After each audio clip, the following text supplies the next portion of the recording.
একটু অপেক্ষা করেন, শুরু হয়ে গেছে।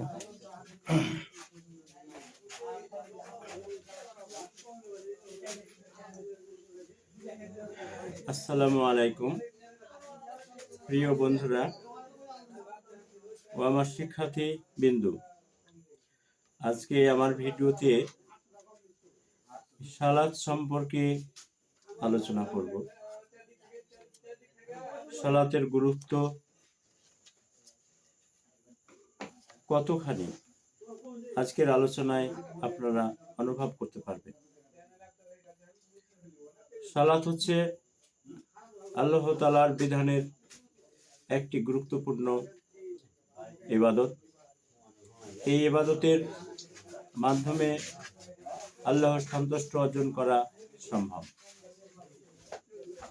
আল্লাহ তাআলা সালাত সম্পর্কে সূরা বাকারা 43 নম্বর আয়াতে বলছেন,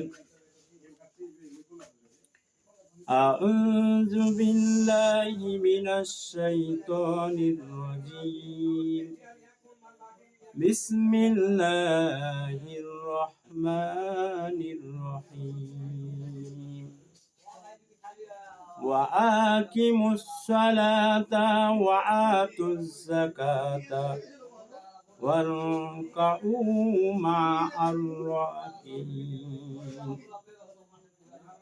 তোমরা সালাত প্রতিষ্ঠা করো ও যাকাত দাও, এবং যারা অবনত হয় তাদের সাথে অবনত হও। অর্থাৎ আল্লাহ তাআলা রুকুকারীদের সাথে রুকু করার কথা বলছেন, জামাতে সাথে নামাজ আদায় করার কথা বলতেছেন। শুধু নিজেই পড়ে হবে না, প্রতিষ্ঠা করা বলতে বোঝানো হয় নিজে নামাজ পড়তে হবে এবং সমাজে তা প্রতিষ্ঠিত করতে হবে। একইভাবে যাকাত নিজেকে দিতে হবে এবং অন্যকে যাকাত দেওয়ার জন্য উৎসাহ দিতে হবে। সূরা হজ এর 41 নম্বর আয়াতে সালাত সম্পর্কে আল্লাহ তাআলা বলতেছেন, আল্লাযীনা ইন মাক্কান্নাকুম ফিল আরদি আকামুস সালাতা ওয়া আতুজ যাকাতা ওয়া আমারু বিল মা'রুফি ওয়া নাহু আনিল মুনকারি ওয়া লিল্লাহি আকিবাতুল উমুর। আমি এদেরকে পৃথিবীতে প্রতিষ্ঠা দান করলে এরা সালাত কায়েম করবে, যাকাত দিবে এবং সৎ কাজের নির্দেশ দিবে ও অসৎ কাজে নিষেধ করবে, আর সব কাজের পরিণাম আল্লাহর ইখতিয়ারে। আল্লাহ তাআলা সূরা আত-তাওবা 11 নম্বর আয়াতে নামাজ সম্পর্কে বলেছেন, ফালিন তা'আবু ওয়া আকামুস সালাতা ওয়া আতুজ যাকাতা ফাইখওয়ানুকুম ফিদ-দীনি ওয়া নুফাসসিরুল আয়াতি লিকাউমিন ইয়ালামুন। অর্থ, তারপর তারা যদি তওবা করে, সালাত কায়েম করে ও যাকাত দেয়, তবে তারা তোমাদের দ্বীন সম্পর্কে ভাই জ্ঞানী সম্প্রদায়ের জন্য আমি নিদর্শন স্পষ্ট ভাবে বর্ণনা করি। এই কথা বোঝানো হয় সূরা তাওবার 11 নম্বর আয়াতে আল্লাহ তাআলা তওবা করার কথা নির্দেশ করেছেন, সাথে সালাত কায়েম করার কথা বলেছেন ও যাকাত প্রদানের কথা অতি গুরুত্বের সাথে বর্ণনা করেছেন। শুধু তাই নয়, সূরা তাওবার 5 নম্বর আয়াতে আল্লাহ তাআলা বলতেছেন, ফালিন তা'আবু ওয়া আকামুস সালাতা ওয়া আতুজ যাকাতা ফাখাল্লুকুম সাবিলাহুম ইন্নাল্লাহা গফুরুর রহিম। অর্থ, কিন্তু যদি তারা তওবা করে সালাত কায়েম করে ও যাকাত দেয়, তবে তাদের পথ ছেড়ে দেবে। নিশ্চয় আল্লাহ অতিশয় ক্ষমাশীল, পরম দয়ালু। এই আয়াত দ্বারা বোঝানো হয়, যদি কোনো বান্দা তওবা করে আর সালাত কায়েম করে, যাকাত প্রদান করে, আল্লাহ তাআলা তাদের থেকে ক্ষমা করে দিবেন। এই জন্য আমাদের উচিত যত্নের সাথে নামাজ পড়তে হবে, যত্নের সাথে যাকাত আদায় করতে হবে। যাকাত কোনো দান হিসাবে নয়, আল্লাহর বিধান পালনের জন্য বিধান পালন করার আদেশ হিসাবে গ্রহণ করতে হবে। আর যদি আমরা তা করতে পারি, নিশ্চয় আল্লাহ তাআলা আমাদের সমস্ত গুনাহ ক্ষমা করবেন এবং আমাদেরকে জান্নাত নসিব করবেন। এই ছিল হাদিস সালাত ও যাকাত সম্পর্কে কোরআনের আয়াত। এই রাসূল শুনুন আল্লাহর রাসূল তার বয়ানে হাদিসের দ্বারা কি বলেছেন। আবু হুরায়রা রাদিয়াল্লাহু হতে বর্ণিত, তিনি বলেন, রাসূলুল্লাহ সাল্লাল্লাহু আলাইহি সাল্লাম বলেছেন, 5 ওয়াক্ত সালাত এক জুম্মা হতে অপর জুম্মা এবং এক রমজান হতে অপর রমজান পর্যন্ত গুনাহের কাফফারা। কাফফারা বলতে বোঝানো হয় একটির বদলে আর একটি। আল্লাহ তাআলা রাসূল বলতেছেন, কেউ যদি 5 ওয়াক্ত নিয়মিত নামাজ পড়ে, আল্লাহ তাআলা তার গুনাহের কাফফারা হিসাবে গ্রহণ করেন এবং আল্লাহ তাআলা তার কবিরা গুনাহ ব্যতীত সমস্ত গুনাহ মাফ করে দেন। আরো হাদিস বর্ণিত রয়েছে, আবু হুরায়রা রাদিয়াল্লাহু হতে বর্ণিত, তিনি বলেন, রাসূলুল্লাহ সাল্লাল্লাহু আলাইহি সাল্লাম বলেছেন, আচ্ছা বলো তো, তোমাদের কাউরির বাড়ির দরজার কাছে যদি একটি নদী থাকে, যাতে সে নদীতে দিনে 5 বার গোসল করে, তাহলে কি তার শরীরে কোনো ময়লা থাকতে পারে? সাহাবীরা উত্তরে বললেন, না, কোনো ময়লা থাকবে না। তিনি বললেন, এই দৃষ্টান্ত হলো 5 ওয়াক্ত সালাতের। এই 5 ওয়াক্ত সালাত আদায়কারী গুনাহ সমূহ আল্লাহ তাআলা ক্ষমা করে দেন।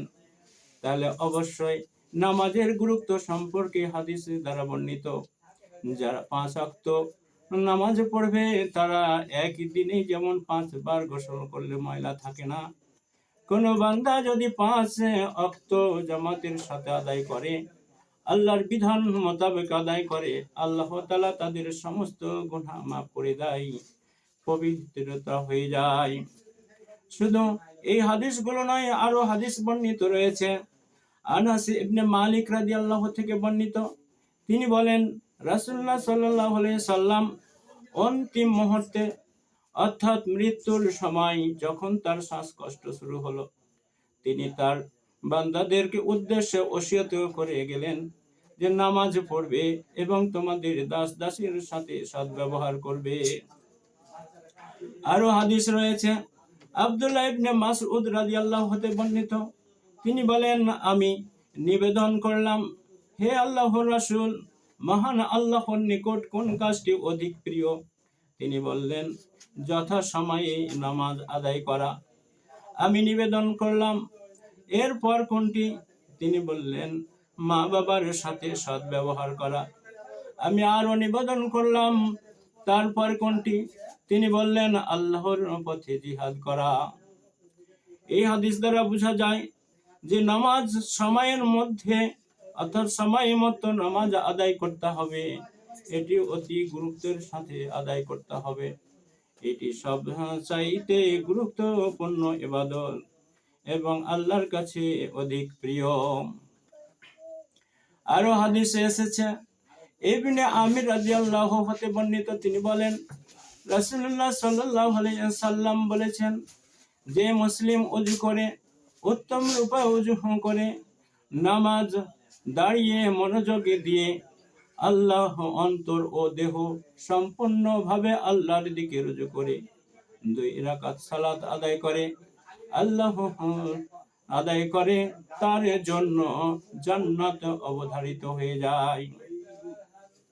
এই কোরআনের আয়াত এবং হাদিস দ্বারা প্রমাণিত হয়, নামাজ হচ্ছে সবচেয়ে গুরুত্বপূর্ণ ইবাদত এবং আল্লাহর অধিক প্রিয় একটি ইবাদত। এই ইবাদত দ্বারা আল্লাহকে সন্তুষ্ট করা সম্ভব।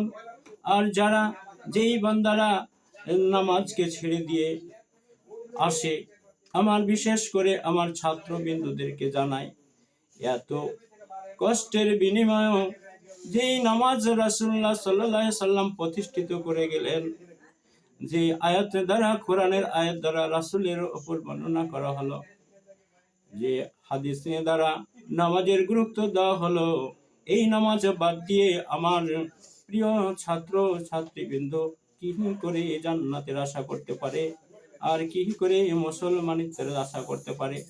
আমি সকল ছাত্রছাত্রী বন্ধু এবং সমস্ত ব্যক্তিদেরকে উদ্দেশ্য করে বলতে চাই, আমরা কখনো জীবনে থাকতে নামাজ বাদ দেব না।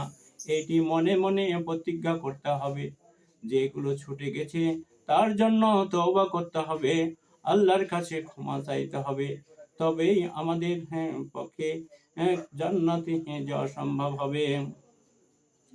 আমি কোরআন হাদিস এর আলোকে অনেকগুলো কথা বললাম, আমি এখানেই শেষ করছি। শেষে আমি তোমাদের সকলকেই নামাজের জন্য পূর্ণ মনোযোগী হওয়ার জন্য অনুরোধ করছি। আর নামাজের জন্য তোমাদেরকে যে শাসন করি, আমার একমাত্র উদ্দেশ্য হচ্ছে তোমরা সবাই মুসলমানিত্ব ইমানের বল টিকিয়ে রাখতে হলে অবশ্যই নামাজের বিকল্প নেই। আমরা যেখানে থাকি সমস্ত কাজের প্রথম কাজ হবে নামাজ। এই জন্যই তোমাদেরকে আমি এটা বারবার অনুরোধ করছি। আমার এই ভিডিওটা দেখে ভালো লাগলে তোমরা সাবস্ক্রাইব করে দিবে এবং পূর্ণ মনোযোগের জন্য তোমরা বিভিন্ন কমেন্ট বক্সে কমেন্ট করবে।